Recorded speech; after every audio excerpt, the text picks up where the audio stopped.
Hey, I'm back, and this time I'm going to be talking about consulting.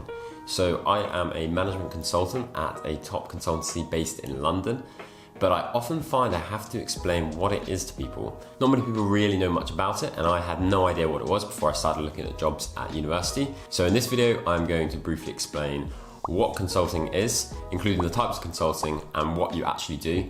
Then I'm going to go into some of the typical day-to-day tasks, and then finally look at how much you can typically earn in consulting.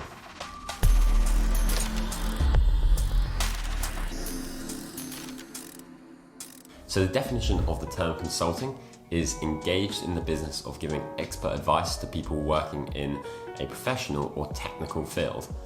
So the term consulting, I think, is pretty broad. It can cover any kind of consulting, from design consulting, environmental consulting, engineering consulting. But the term that I think that a lot of people were referring to when they say consulting is management consulting.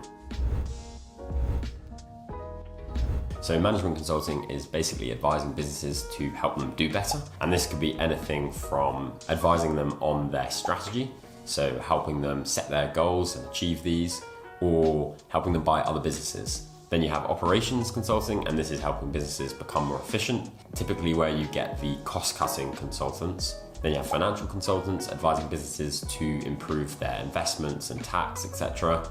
Then IT or tech consulting. This is about how to use technology best to improve a business. And finally, HR consulting, which is about getting the best out of its people. I'm going to focus on strategy consulting though, as this is widely regarded as one of the most prestigious and most difficult areas to get into. And this includes well-known firms such as McKinsey, BCG and Bain. So in strategy consulting, there are usually two main types of projects you'll be working on, and that is corporate strategy work or investor support.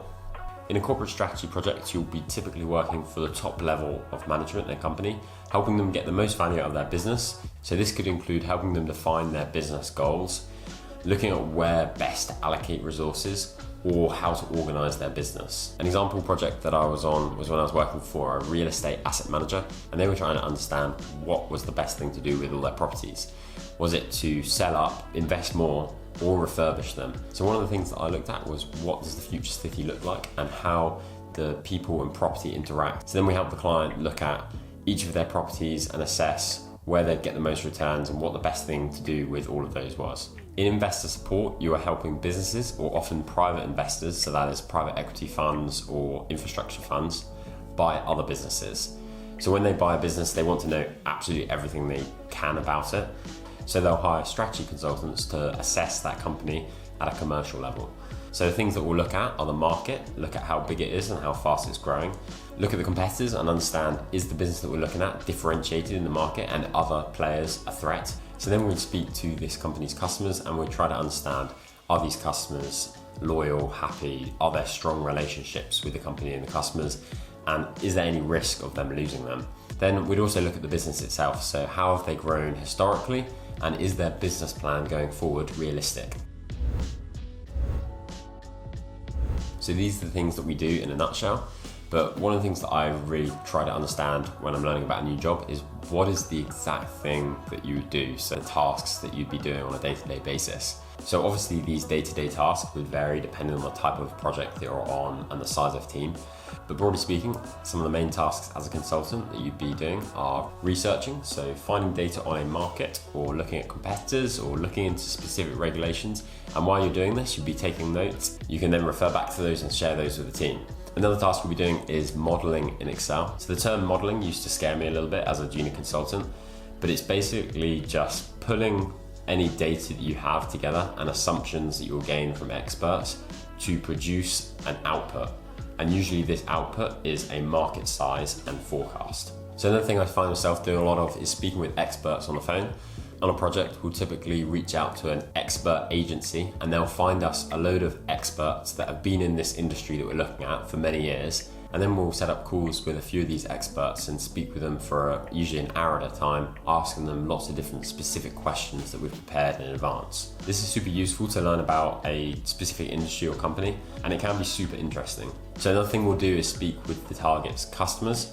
So we'll usually speak with the top 10 to 15 customers of the company, And this can sometimes be super important for the buyer of the company because they really want to understand how secure are these customers, and the customers can give a true view of the company. So one thing you'll do quite a lot of is putting together slides on PowerPoint. And I find this really fun because it's quite creative, and it's also about bringing together all of your insights and showing them in a really clear way. And then lastly, you'll present your work. So typically on a due diligence, you'll have a final presentation, an interim presentation, and sometimes check-ins in between. And since the last couple of years, we've been doing these all over video conferencing, and this can be really good as a junior consultant. You get a lot more exposure to the client and can actually present your slides. So starting salaries in consulting in the UK vary anywhere between around 35k up to 60k. And often on top of this, you'd get a sign-on bonus and then a performance bonus at the end of the year. So these salaries will typically vary by type of firm. So at the top end, so this is MBB and the tier 2 strategy consultancies, you'd be on between 45 and 55k. So the smaller strategy boutiques and other strategy focused firms, you'd be in the range of about 40 to 50k. So in the firms that are less focused on strategy but are more general management consultancies, so this includes Big Four, they'd fall within the range of around 35 to 45k. Note this compares to the average grad salary at around 26k, and then minimum wage on an annualized basis at 19k. Then you'd also have bonuses. Typically for the top consultancies, you'd get a 5k sign-on bonus, then a performance bonus, which would be anywhere between around 5 and 25% in your first couple of years.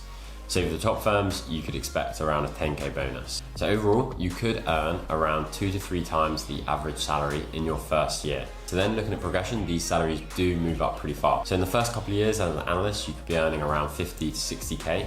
This would then move up to somewhere between 60 and 100k in your next couple of years. Then at the manager level, 3 to 4 years in, you'd be at between 100 and 150k. So that is consulting in a nutshell. It is a pretty fantastic job. You gain great experience working alongside some pretty senior people in amazing companies, and you can get paid quite well while doing it. If you like this video and want to see more like this or have any questions, just comment below. Thanks a lot, and see you soon for some more investing and business related content.